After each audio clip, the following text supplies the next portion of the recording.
for the Agile community. www.Agile.FM. Welcome to another episode of Agile.FM. Today I have Alan Gottesdiener with me from EBG Consulting, that is ebgconsulting.com. Alan is a veteran in the Agile industry with two books, as far as I know, two books, Requirements by Collaboration and Software Requirements Memory Jogger. She is very well known in the Agile community for her requirements work.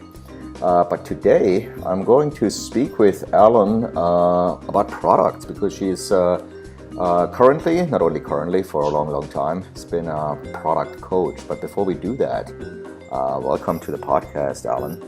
That's great. Thank you, Joe. It's a pleasure to be here. Well, and also, FYI, my third book is called Discover to Deliver, Ooh. Agile Product Planning and Analysis. So there's actually three of those that I've done. I know. And just before we got started with this podcast, I saw you sitting in front of a lot of books, right? And some of them are yours. And there's a third one to the list. The links to these books will be found on the show page, as well as your Twitter handle, which is Alan Gott. That is ELLENGOTT. I guess your name is too long for Twitter. Oh, yeah, definitely. All right. Let's talk about products. You are a product coach right now, and you do a lot of coaching in this world. And I want to use this time here with you just to talk about products. And I just thought maybe we're just going to start with the basics, in your opinion, obviously, and the way of how you write about things. What is a product, or what do people think products are when people mention they are in product or have a product backlog and things like that? How do you define a product? That is actually a very good and elemental question, because what I've been discovering is that people have a different understanding of what a product is. It can be a software in a high-tech world. It can be software. It can be tangible assets, services, or a combination that provide value to customers and business partners. Mm-hmm. So a product is not just, for many listeners, Joe, I'm sure, work on software products. And they may only think of the product as providing software. However, the servicing of the product is also important in many worlds. Mm-hmm. Or there may be tangible aspects to the product. For example, in the car sharing business, and I did some product coaching at a company that provides cars, cars when you need them. There's actually tangible assets, the vehicles, and the telemetry that's in the vehicles, of course, all the software around that, and signage, for example. And when you think more holistically about the product, it's also the services and support that you provide. So it's really important to have it's helpful, let's put it this way, at a minimum, to have a broader definition of product beyond just thinking about the software part of the product. Mm-hmm. I don't know if you have noticed or had similar experiences. What I had is there are some companies that have a hard time with the term, just from a Scrum's perspective, with a product backlog, because they don't relate to that term. Their industry, they might be just purely in services, like the lack of the tangible things you just mentioned, right? What kind of advice do you have to them? Is there maybe something they don't see, or is there, is the stuff we're going to talk about in this podcast not relevant for them? No, I think, and that's a good question. Really, the product includes services. So if it is the product is a service, that is the product. That is the product, right? Yeah. And when you just take a product mindset, okay, so the thing about it is that might be a little different than just saying a service equals a product. When you have a product mindset, you think about a couple of different things. You think about strategic and tactical aspects of a product, that a product has a life cycle from birth to death, so to speak, or using in classic marketing terms, the product, it goes through introduction, after it's launched. It has a growth period where it's catching on in the market and you want to make smart investment choices to capture, acquire, and retain more customers. Then it's in its maturity, where, of course, that's where you want to that's where you have maximum profitability or return on investment if your product is used for internal uses. And then it goes to decline. So introduction, growth, maturity, decline. That's sort of the classic way of talking about the life cycle phases. And you might not think of just a service in and of itself as having a life cycle, but it really does. If your business is providing certain services, that does have a life cycle. You have to think about, okay, what is the market? And is there new technologies that is going to change how I go about delivering my services? What is the competition doing in the market? What innovations are happening that I need to be aware of that could, put me in business or in an emergency situation, where I have to get on par with another company, a parity emergency because another company is providing some capabilities I don't. So that's the sort of strategic thinking that needs to be done. And the backlog just really a product backlog represents the more tactical ways that you actuate or bring to life your strategy. Does that make sense? This makes total sense, and I think it makes it very clear and where you would see, product management fall into the mix, and that would be also my next question, actually. And I don't know if you just answered that, or maybe there's something you want to add to it.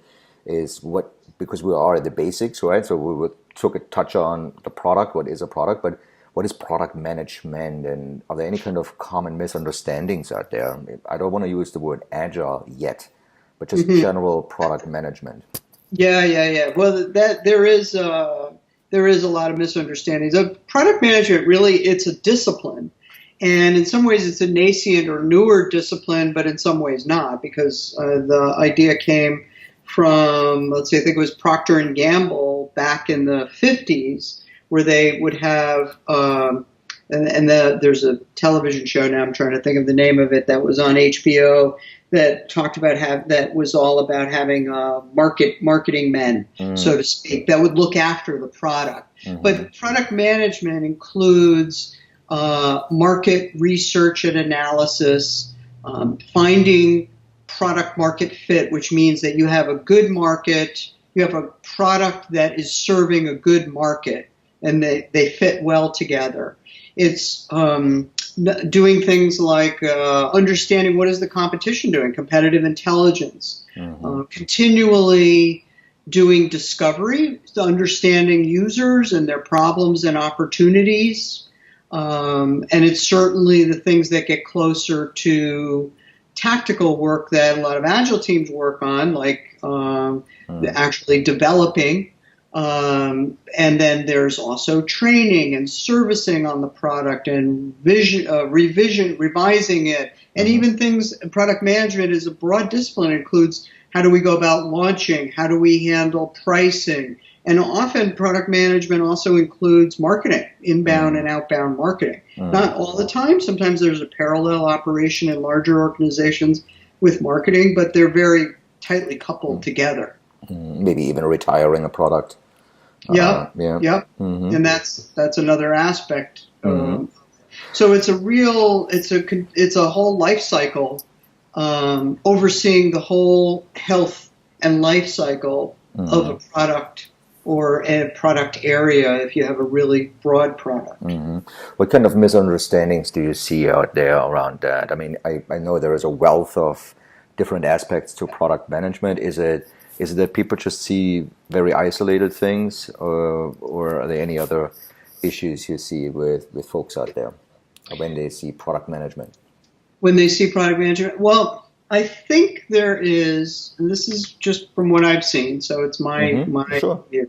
I think there is a lot of misunderstanding in the Agile community about product management. That the Agile community has sort of glommed onto this term product owner and taken it to mean well, to put it in a cynical way, what some PMs, product managers, say is that Agile people just think of the product owner as being a backlog jockey.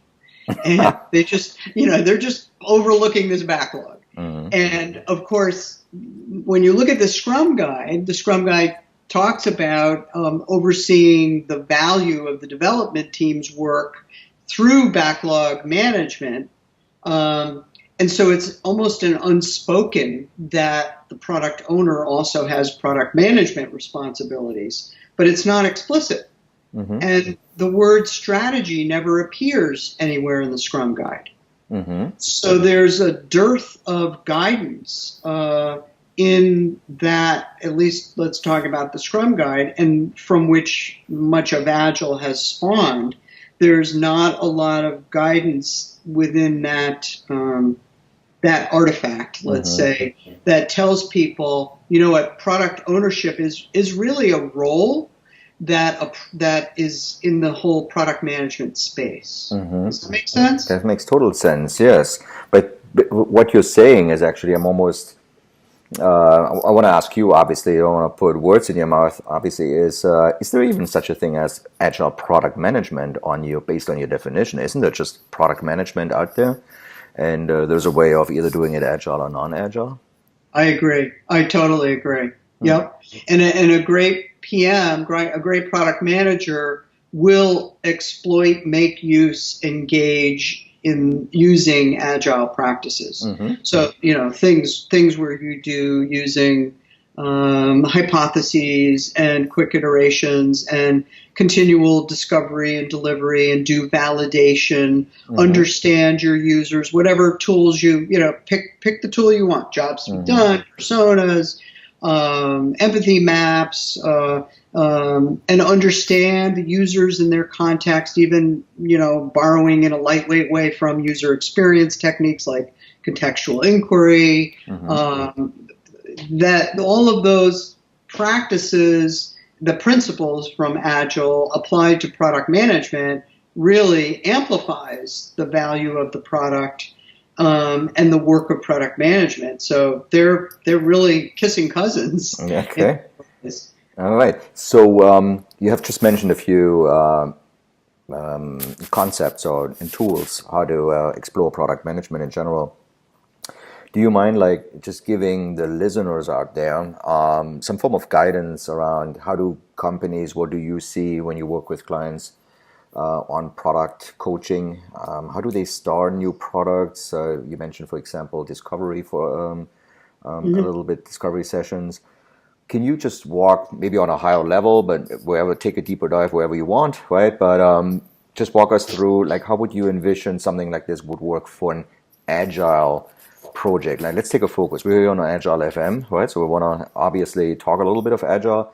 Let's say the project to be kicked off would be Agile. What would be a good starting point?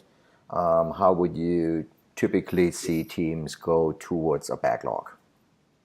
Yeah. Okay. That's a great question, and many of the things that I think I'm going to say are not dissimilar to what a lot of Agilists do in their work as a day-to-day, but maybe also add the strategic oversight of the product. I think, the first thing is understanding what is our product and taking a holistic view of the product so that engaging not just the development team, but sales, if it's a commercial product, sales, marketing, getting the voice of the customer, and aligning the definition of product with the business strategy. So what is our product in a holistic way? What are the services surrounding that? That is the first thing, to get shared understanding.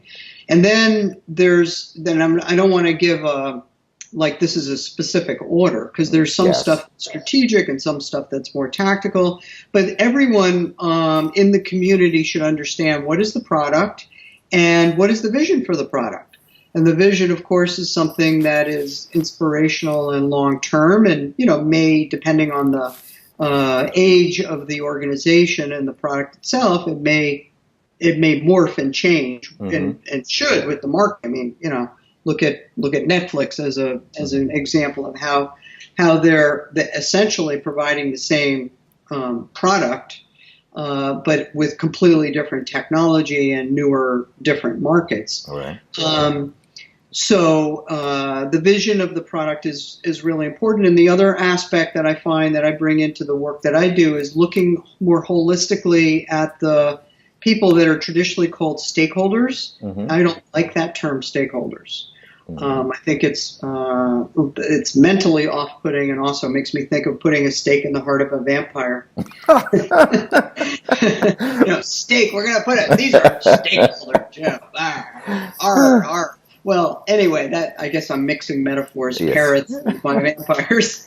But I like to think of partners, product partners. And they come from three realms: the customer, the business, and technology. And any successful product is a result of partnering amongst those three partner groups: customer, business, and technology. And the big V word, value, that's another thing that great product leaders have a handle on. That means that, because a lot of teams sort of throw around the term value for their product in the backlog, but value is not always clear. Whose value? Is it customer's value, the business, or technology value? And they each have their own, considerations for value. There's different factors. So the product leadership needed is to determine what is value. What does value mean, both long-term and short-term, so that I'm pulling the right things more tactically from the product backlog. Maybe the sponsor can give some direction here as well. Yes, and the sponsor would probably have the perspective of the business, the viability perspective, and the customer has the perspective of value around usefulness and usability, the desirability of the product. And technology has the perspective about feasibility. So I find a lot of what I do, and I love doing, is helping bringing these communities together to get a shared understanding of the product, of the vision, and of what is value. They don't speak the same language, right? Yes, exactly. And the product folks, I'm going to call them product people because there's such a mess out there with titles and names and stuff. The product people are also, meantime, doing the strategic analysis work to understand customers, markets, technology trends, innovation trends, what is value from those different perspectives, to be able to provide strategic direction, which would be visualized, if you will, in a roadmap, a product roadmap that people need for planning. Executives need to be able to see that, we're working on the right stuff. If you're working with external partners, they need to see that. And certainly if you have a commercial product as a consumer, whether it's B2B or B2C, business to consumer or business to business, you want to have some faith that you want to stick with this product. So you may expose an external version of your roadmap. So that's all strategic stuff. And then a smart product person is going to collaborate with the team to create, I like to say, a lean and lumpy backlog. How is that transition in general? Because you're going from strategic to tactical, right? How would you bridge these two worlds? What is a good technique for that? Well, you mentioned roadmap, right? And we ended up on the backlog side, right? How would we bridge that gap? Well, one of the tools that I've been using for a number of years, which we wrote about in the Discover to Deliver book, is to use a facilitated workshop, a session or series of sessions where and I call it a discovery workshop, where you explore options for the product in what's called structured conversations, where you look at those options using 7 product dimensions. Because if you look at any product, at its essence, there are 7 dimensions to the product itself. If you open up that box, There's the user dimension, the people who interact with the product.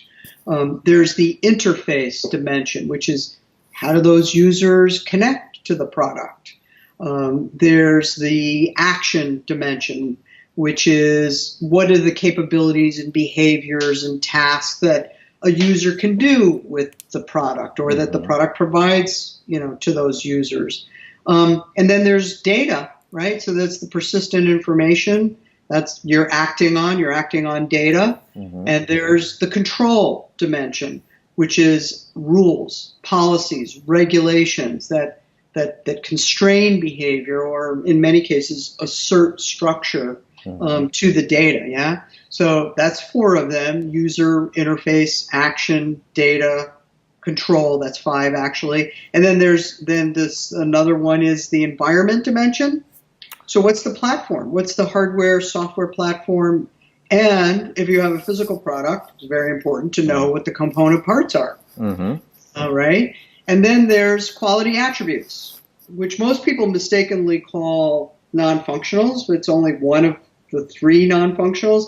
These are, those properties that constrain the operation of the product. Little things like, security, reliability, usability, performance, and response time, and testability, modifiability. There's a whole bunch of these put together. A meta model of these. But I'm making a joke, right, Joe, because those quality attributes are so crucial to most products. Right. Yeah. Oh, for sure, yes. But I'm impressed that you, from the top of your head, you can explore those 7 components here. I hope you're not testing me at the end of this podcast to repeat them, right? So there's lots of information online that I can point people to.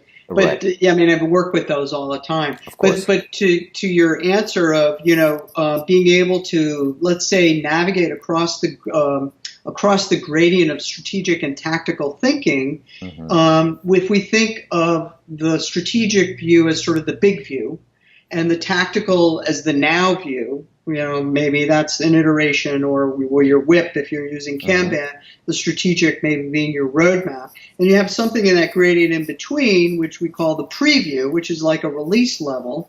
You can have, what I find is that we can have discovery conversations, structured conversations, to explore options across and within these 7 dimensions at those various levels of granularity. And from there, you can assemble the high value options, depending on what planning horizon we're talking about, big view, preview, now view.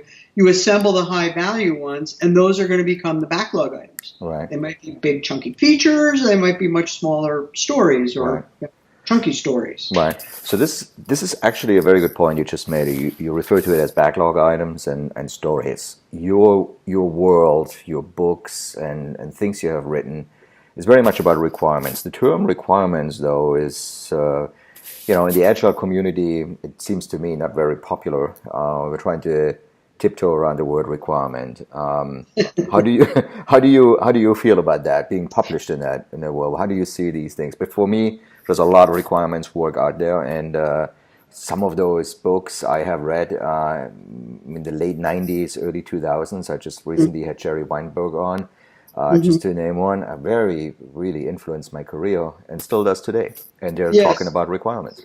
Yes. I totally get why people are talking about requirements as a dirty word, because the traditional way of thinking about the requirements are you have this honking big document. And and each sentence begins with the system shall, and and it's divided up into a section of functional and non-functional, which is complete baloney. These things are interwoven, and that's something that took for me just working on products a lot of understanding to see that was baloney. Not putting down those shoulders that we stand on. However, looking more holistically at the product, I see that you don't make that false division, the F word, functional and non-functional. Right. I think it's a really powerful point that in a way there ain't no stinking requirements. If you're building a sprint, if you're building a part of the product in a sprint, I should say, and you have pretty clear acceptance criteria for what you're going to deliver in that week or 2 weeks, those would be requirements. Mm-hmm. So at the now view, what you know you need to build, and once you also know how you have to validate it, that it was actually required, that you have evidence that it was necessary, then it's a requirement. Mm-hmm. But at those other broader planning horizons, the preview, the now view, they're just, let's put it this way, I think of it as 3 levels, to simplify it: big view, preview, now view. Like the plan, so to speak, would be big view, roadmap; preview, release plan; now view, iteration, sprint plan, or your WIP. And another way of thinking of the backlog items that you may want to codify in a backlog, in a hopefully small backlog, would be represented as wants at the big view, needs at the preview, and requirements at the now view. Wants, needs, requirements. Boulders, rocks, pebbles. Nice. That's another way of thinking about it. Nice. We're really covering a lot of ground about the terminology, but also you're providing a lot of depth to, especially some of those gaps we had talked about in the process. Some of the companies might have outlined their way of how to get to a backlog. I want to go and explore something else with you. The Agile Manifesto, customer collaboration over contract negotiation.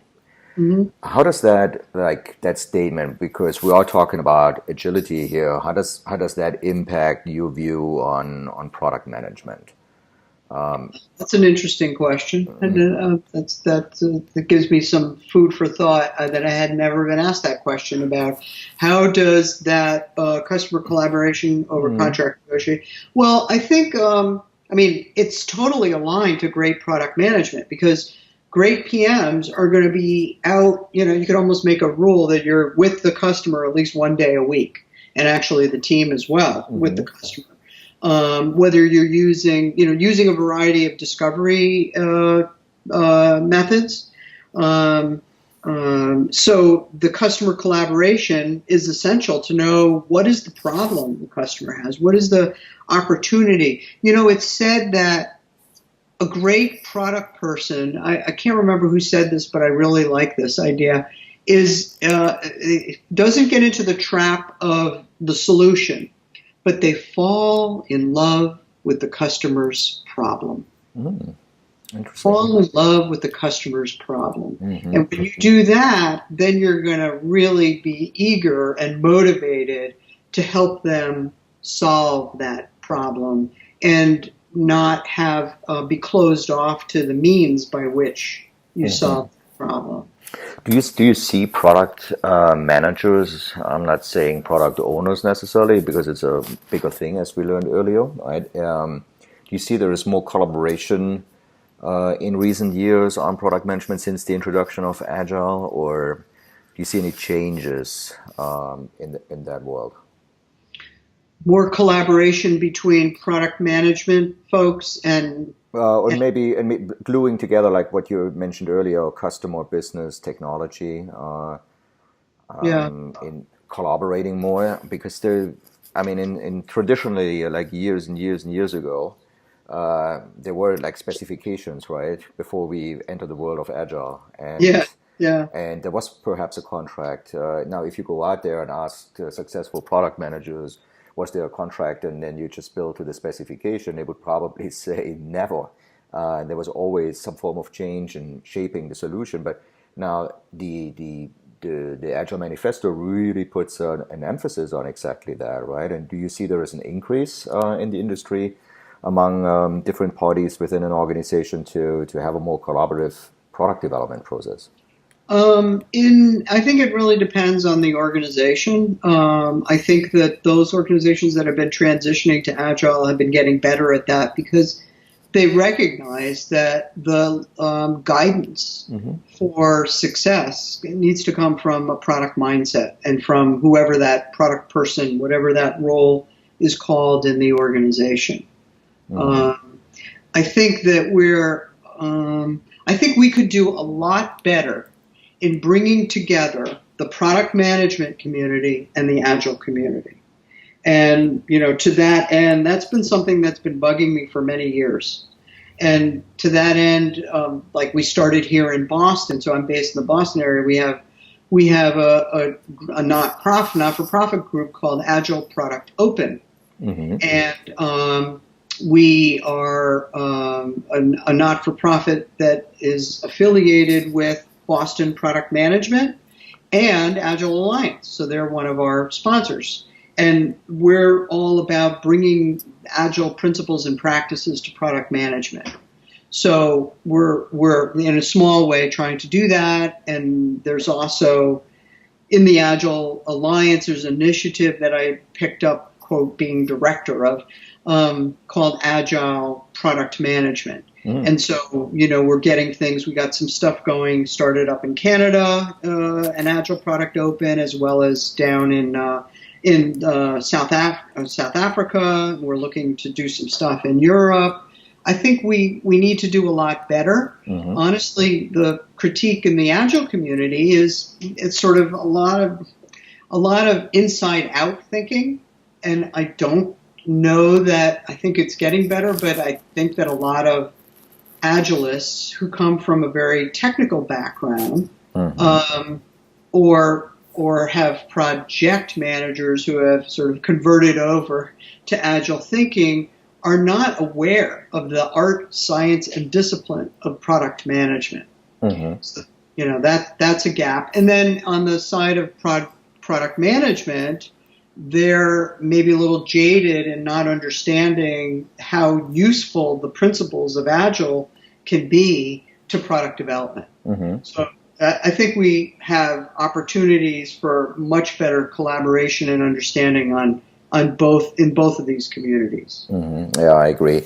Alan, just by talking to you about all these things and listening to what you say, I do think we have so much material to do a follow-up podcast here together at some point. Maybe just take one of those things and just take a deeper dive again. But before we end, I might have a quick question for you, and that is, how did the concept of MVP, the minimum viable product, has influenced your work positively, negatively, and what's your take on it? It's wherever I go, I hear this term pop up more and more. Yeah, I'm sure. I think there's a ton of confusion about this, and the original intent in Eric Ries's lean startup world is not that this was going to be your final product, but that you were going to try to use this chunk of capability as a way to validate that you had the right product in the first place. Mm-hmm. And what I've seen, particularly in large organizations, Joe, I'm not sure, mid to large organizations, they've glommed onto this idea of an MVP, and it's basically, an increment as some scaling methods would call it. And it's a much bigger, it's basically saying it's a feature, we tried to make it as small as we could. Right. And so I think it's lost its meaning and the original intent. I read a really great article that says, let's not call it an MVP, let's call it a RAT, R-A-T. So meaning risk assumptions test. So take your highest value, or your highest risk, I should say, the ones that could really kill you, and build something or do something, because you don't even have to build software to do an MVP, to get some learning, and test your riskiest assumptions to eliminate those first. Mm-hmm. And so it's sort of like I think it's a bit of a merger in the thinking of hypothesis testing, because that's where you're supposed to come up with your MVP from a hypothesis. And if we really, we've completely stolen from science the idea of hypothesis. And I happen to be married to a discovery research scientist, so we've talked about this a lot. And scientists, when they form a hypothesis and they're doing a test, it's really a truthness test, because they want to know whether the hypothesis is true or not. And they actually go in with the point of view that they're wrong. They actually expect more failure than success. Right. And they're doing this testing over and over and over again. Mm-hmm. So I have seen some hardware product development actually be based on that. Exactly, those failure is actually the more common and the desired almost in this case, right? Yeah, exactly. Because you're removing risk, Mm-hmm. and that's actually going back to the topic you brought about requirements. The biggest problem, even with traditional, if you want to think traditionally of requirements, the biggest problem is, you don't know what you don't know. Requirements are the riskiest part of product development, so let's remove those risks as soon as possible. So it would almost be nuts not to take an agile lean approach to product development because requirements are so risky. Mm-hmm. So you can apply that same concept to the idea of the quote MVP or RAT or whatever the heck you want to call it. Mm-hmm. Awesome. Alan, as I said, we have so much material to possibly have a follow-up if you're up for that at some later point in time. I'd love it, Joe. We'll start one again. I mean, this was a podcast with Alan Gottesdiener from EBG Consulting. If you want to get in touch with her, it's Twitter, Alan Gott, G-O-T-T at the end. And we spoke about, no more stakes. We talked about partners. We even talked about rats. We talked about a lot of things: roadmap, strategy, tactical. I hope you enjoyed this podcast as much as I did speaking with Alan and recording it. Alan, thank you so much. Thank you, Joe. Until next time. Thank you for listening to Agile.FM, the radio for the Agile community. I'm your host, Joe Krebs. If you're interested in more programming and additional podcasts, please go to www.agile.fm. Talk to you soon.